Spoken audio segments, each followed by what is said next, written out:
cara mendapat cahaya suci dari Tuhan,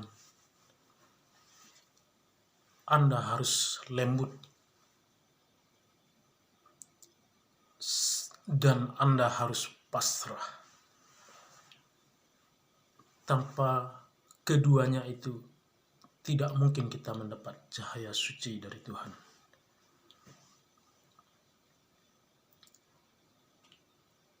Kita adalah makhluk yang terbatas dan lemah. Makanya kita harus pasrah. Pasrah dalam artian pemahaman kita belum tentu benar, belum tentu pas. Pemahaman orang-orang di sekeliling kita begitu juga belum tentu benar, belum tentu pas. Entah itu dia memahami agama, memahami kitab suci, entah itu agama Islam, Kristen, Hindu, Buddhis. Jadi pemahaman kita, pemahaman orang, itu kedua-duanya belum tentu pas. Entah itu diri kita sendiri ataupun orang-orang di sekitar kita, itu belum tentu pas. Makanya kita harus pasrah. Pasrah pada Ilahi, pada Sang Pencipta.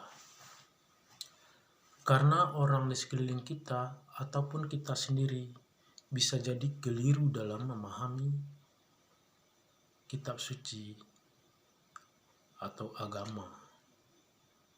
Maka pasrahlah.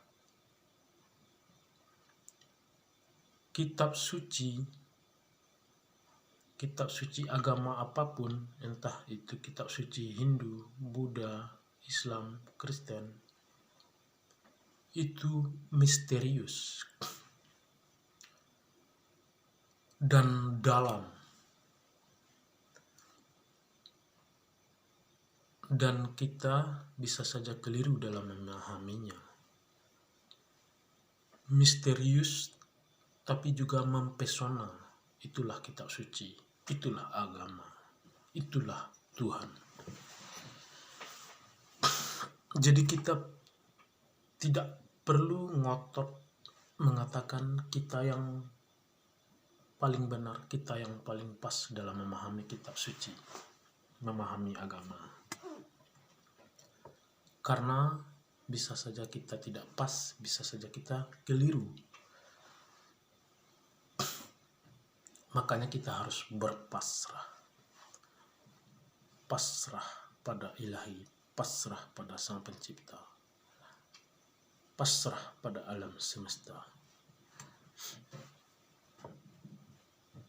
Itu namanya menundukkan diri, menundukkan ego kita. Boleh saja kita meyakini pemahaman kita itu benar, pemahaman kita itu baik. Misalnya kita memahami agama kita, memahami kitab suci kita, kita meyakini pemahaman kita baik, pemahaman kita benar, pemahaman kita pas. Enggak apa-apa, jalankan saja itu, kan begitu harusnya. Yang jadi masalah adalah pemahaman kita paksakan ke orang lain. Dan kita agresif secara sosial. Itu masalah.